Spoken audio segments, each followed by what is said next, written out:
Potocima tvoji su za besplodnu pustinju si obrađivao i uzdasima iz dubine duše.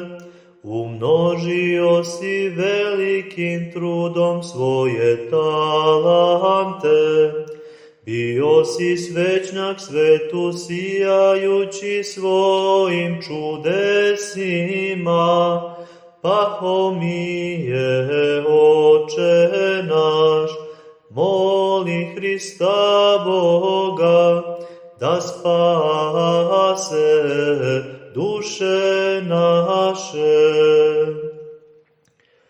Kao svetli svećnjak pokazao si se svim krajevima, u pustinji si stvorio veliki monaški grad, sam sebe razapeši, krst tvoj na rame si uzeo i uzdržanjem telo si iznurio, moli se neprestano za sve nas, sveti Pahomije.